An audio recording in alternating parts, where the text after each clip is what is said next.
Now on BBC News, the biggest African and international news stories. Focus on Africa.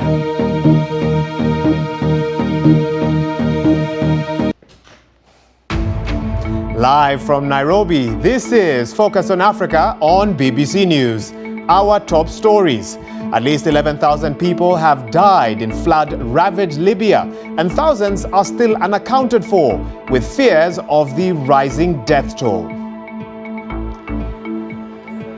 Meanwhile, rescue efforts underway as Morocco's government vows to rebuild homes destroyed by the 6.8 magnitude quake. Also in the program, an outstanding leader or an authoritarian ruler.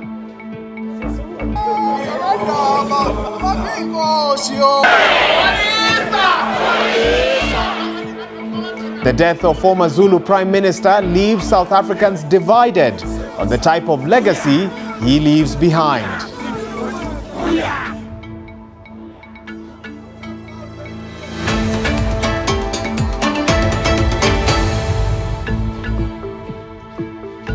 Well, many thanks for joining us on the program. This is Focus on Africa. I'm Waihiga Mwaura.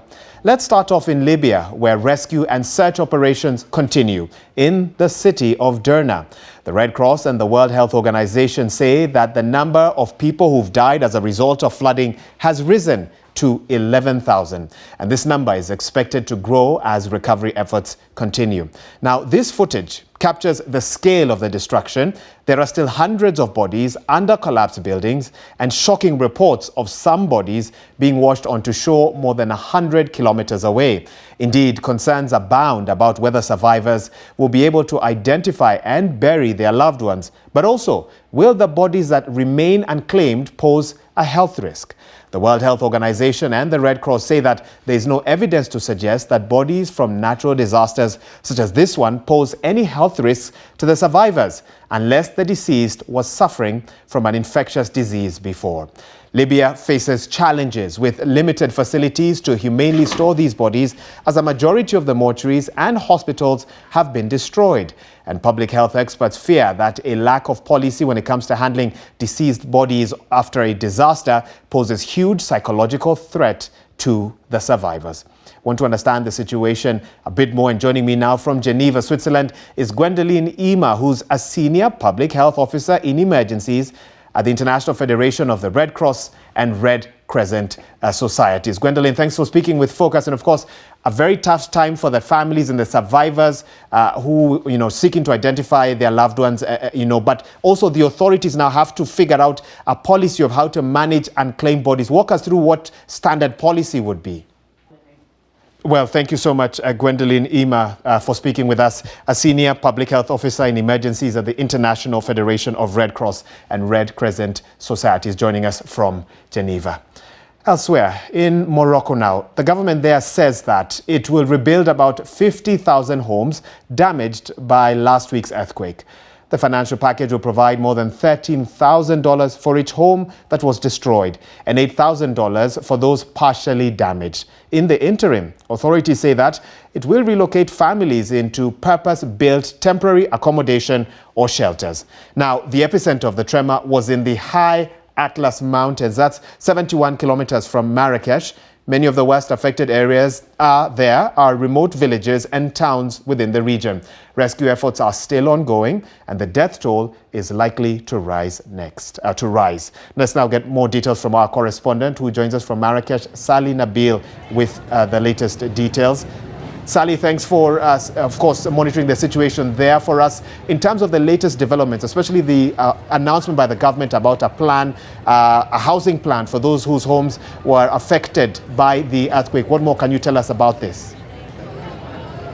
Well, thank you so much, Sally Nabil, for those latest updates joining us from Marrakesh. And we want to stay with the developments there, but for some more context on the government's efforts, we can now speak to Lassen Haddad, a political analyst and a former Minister of Tourism for the Kingdom of the Morocco government. Lassen, thanks for making time for us here on Focus on Africa. I want to immediately begin with something that Sally Nabil was speaking to, the reluctance by the Moroccan government to accept further aid offers. Again, the logic behind this baffles many. Speak to that for us, please.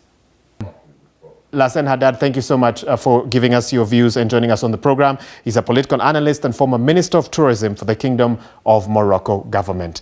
And still to come, we go back in time. Former South Africa Springboks captain Francois Pienaar recalls his 1995 triumph and why hope created by that iconic victory has not been realized.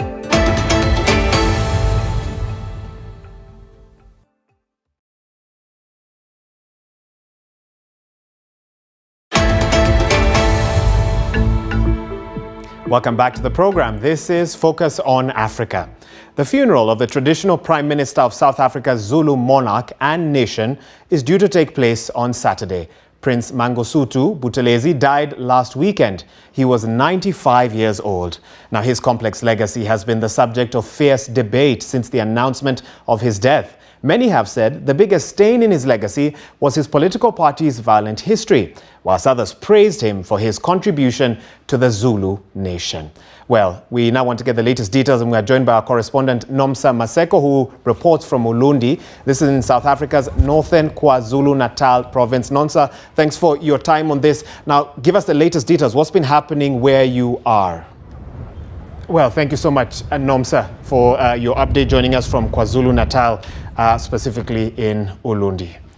Now, with the Rugby World Cup underway in France, former South Africa captain Francois Pienaar has told the BBC that he considers himself the luckiest player ever, given what his team's 1995 triumph meant to the nation. The images of Pienaar being presented with a trophy by Nelson Mandela in Johannesburg became synonymous with the birth of the country's post-apartheid rainbow nation.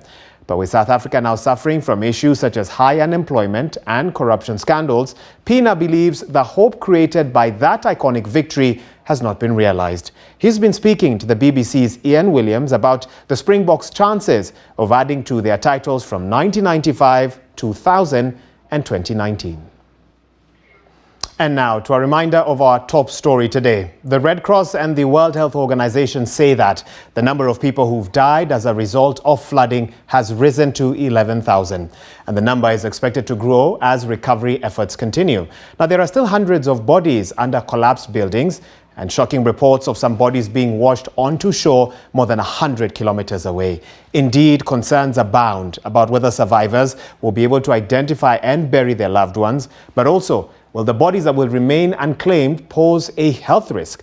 The World Health Organization and Red Cross say that there's no evidence to suggest that bodies from natural disasters such as this one pose any health risk to the survivors unless the deceased was suffering from an infectious disease before.